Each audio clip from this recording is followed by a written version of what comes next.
नमस्कार। आज के इस शानदार विश्लेषण में हम एक बहुत ही रोमांचक विषय पर बात करने वाले हैं। एक मजबूत और सफल भारतीय फर्नीचर निर्माण और निर्यात व्यवसाय को शून्य से कैसे खड़ा किया जाए, आज हम इसी को डिकोड करेंगे। भारत में फर्नीचर उद्योग बहुत तेजी से बढ़ रहा है और इस सफर में एक छोटे से वर्कशॉप से लेकर ग्लोबल एक्सपोर्ट तक जानने के लिए बहुत कुछ है। तो चलिए बिना देरी के शुरू करते हैं। हमारा आज का बिल्डर्स ब्लूप्रिंट पूरी तरह से तैयार है। हम इसे 5 हिस्सों में समझेंगे।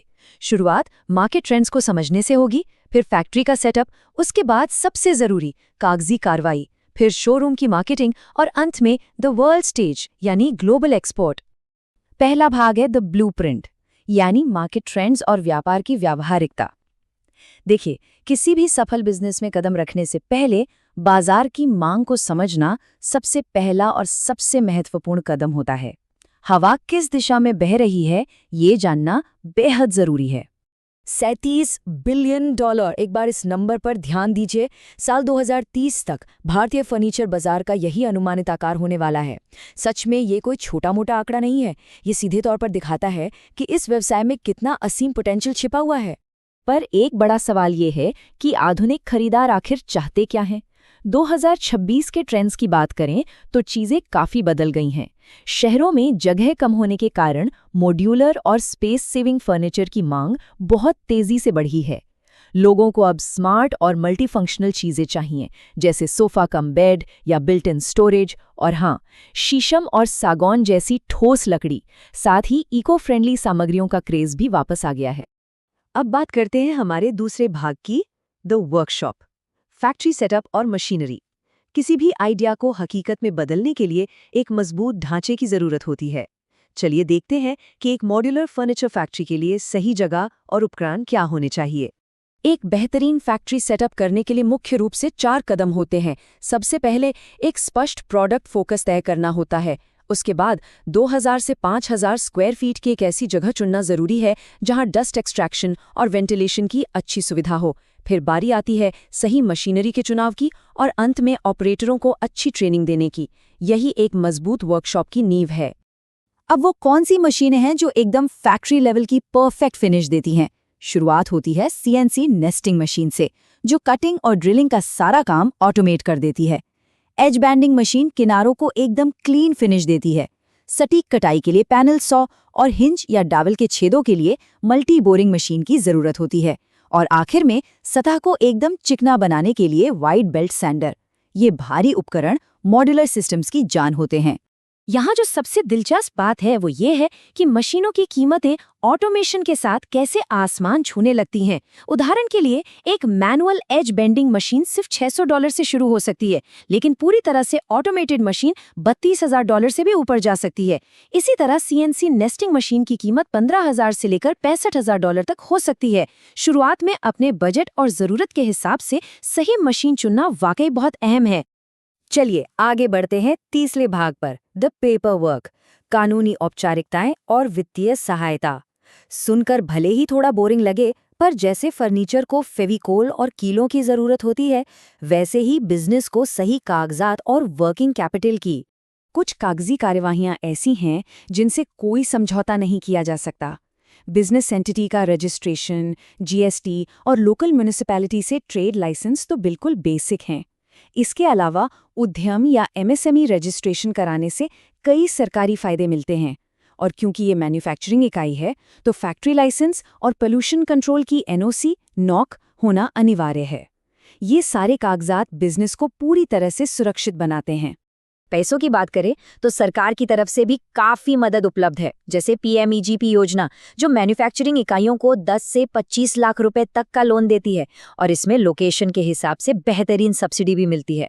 दूसरी तरफ मुद्रा लोन है, जो विशेष रूप से माइक्रो और छोटे उद्यमों के लिए आसान पूंजी प्रदान करता है। कच्चे माल की खरीद या स्टाफ की सैलरी के लिए ये योजनाएं बहुत काम आती हैं। और हाँ, मशीनरी के भारी खर्च को कम करने की एक मास्टर स्ट्रैटेजी भी है, EPCG यानी एक्सपोर्ट प्रमोशन कैपिटल गुड्स योजना। ये एक ऐसा गेम चेंजर है जो निर्माताओं को बहुत ही कम या बिल्कुल शून्य कस्टम ड्यूटी पर मशीनें आयात करने की अनुमति देता है। ग्लोबल मार्केट में टिके रहने के लिए ये सच में एक कमाल का कदम है। फैक्ट्री सेट हो गई, कागजात पूरे हो गए, तो अब आते हैं भाग 4 पर, द शोरूम, मार्केटिंग और सेल्स। ये वो चरण है जहां हम प्रोडक्ट्स को दुनिया के सामने रखते हैं। आज के दौर में एक बहुत बड़ा सवाल हमेशा सामने आता है। 2026 के मार्केट में सेल्स कैसे की जाए, ऑनलाइन या ऑफलाइन? सच कहा जाए तो आज सफल होने के लिए ओमनी चैनल रणनीति यानी दोनों का सही मिश्रण होना बहुत जरूरी है। दरअसल दोनों के अपने अपने फायदे हैं। ई कॉमर्स स्टोर से एक व्यापक रीच मिलती है और खर्चा कम होता है। बस इसके लिए बहुत ही शानदार तस्वीरों और डिजिटल मार्केटिंग की जरूरत होती है। दूसरी ओर फिजिकल शोरूम ग्राहकों का भरोसा जीतता है क्योंकि वहां प्रोडक्ट को छूकर देखा जा सकता है। हालांकि इसे चलाने का खर्चा ज्यादा होता है। इसलिए एक हाइब्रिड मॉडल सबसे अच्छा काम करता है, डिजिटल पहुंच भी और फिजिकल भरोसा भी। आधुनिक खरीदारों तक पहुंचने के लिए कुछ खास रणनीतियां अपनानी होती हैं। एक फास्ट एसईओ ऑप्टिमाइज्ड वेबसाइट होना बहुत जरूरी है। इसके अलावा इंस्टाग्राम और पिंटरेस्ट पर डिजाइन्स को शोकेस करना चाहिए। और हाँ, लोकल मार्केटिंग को इग्नोर नहीं किया जा सकता, जैसे पैम्फलेट बांटना, गूगल माई बिजनेस से फुटफॉल बढ़ाना और आर्किटेक्ट्स या इंटीरियर डिजाइनरों के साथ पार्टनरशिप करना। ये सब मिलकर एक बहुत ही लॉयल कस्टमर बेस बनाते हैं। और अब हम पहुंच चुके हैं इस विश्लेषण के सबसे रोमांचक पड़ाव पर। भाग 5, the world stage, global export रणनीतियां। ये अल्टीमेट स्केल अप चरण है जहां मेड इन इंडिया फर्नीचर अंतर्राष्ट्रीय बाजार में अपनी पहचान बनाता है। हमारी वैश्विक क्षमता कितनी है, इसे समझने के लिए जरा इस चार्ट को देखिए। दुनिया भर में हस्तनिर्मित कालीनों के कुल निर्यात में अकेले भारत की हिस्सेदारी 40% है। ये आंकड़ा इस बात का ठोस सबूत है कि भारतीय पारंपरिक शिल्प कौशल का दबदबा दुनिया भर में पहले से ही कायम है। और फर्नीचर उद्योग भी बिल्कुल इसी राह पर है। निर्यात होता कहाँ है? आज के समय में भारतीय लकड़ी के फर्नीचर और मॉड्यूलर पीसेस के सबसे बड़े खरीदारों में America, UK, Germany, France, UAE और नीदरलैंड्स शामिल हैं। ये वो मार्केट हैं जहां अच्छी क्वालिटी की कद्र होती है और जहां भारतीय उत्पादों की मांग लगातार बढ़ रही है। बस यहाँ सबसे अहम बात यह है कि एक्सपोर्ट के लिए दस्तावेज बिल्कुल पक्के होने चाहिए। इंपोर्टर एक्सपोर्टर कोड आईसी और बिल ऑफ लैडिंग के बिना काम नहीं चलता। और एक और जरूरी चीज है रॉटेप स्कीम, जिससे टैक्स रीइंबर्समेंट मिलता है ताकि ग्लोबल मार्केट में मुनाफा सुनिश्चित हो सके। ग्लोबल ई कॉमर्स एक्सपोर्ट शुरू करने का एक बहुत ही सीधा सा 4 स्टेप प्रोसेस है। Amazon ग्लोबल सेलिंग जैसे प्लेटफॉर्म का उपयोग करके 18 से अधिक अंतर्राष्ट्रीय बाजारों तक आसानी से पहुंचा जा सकता है। बस रजिस्टर करना है, उत्पादों की अच्छी विजुअल लिस्टिंग करनी है, ग्लोबल शिपिंग करनी है और सबसे अच्छी बात, भुगतान सीधे भारतीय रुपयों यानी INR में प्राप्त करना है। शिपिंग के लिए भी 2 मुख्य विकल्प सामने आते हैं, FBA और MFN। फुलफिलमेंट बाय Amazon यानी FBA में स्टोरेज, पैकिंग और अंतर्राष्ट्रीय शिपिंग की सारी सिरदर्दी प्लेटफॉर्म खुद लेता है, जो नए एक्सपोर्टर्स के लिए बहुत ही आरामदायक है।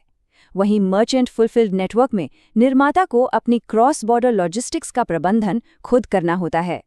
तो इस पूरी चर्चा के अंत में बस एक विचारोत्तेजक सवाल छोड़ते हैं। क्या अगला ग्लोबल फर्नीचर एम्पायर आज किसी लोकल वर्कशॉप में शुरू हो रहा है? ब्लूप्रिंट से लेकर वर्ल्ड स्टेज तक का ये सफर साफ तौर पर दिखाता है कि सही प्लानिंग, मजबूत मशीनरी और स्मार्ट मार्केटिंग के साथ इस उद्योग में अपार संभावनाएं मौजूद हैं। एक छोटे उद्यम के लिए दुनिया के नक्शे पर छा जाने का ये एक बेहतरीन मौका है। सीखते रहें और आगे बढ़ते रहें।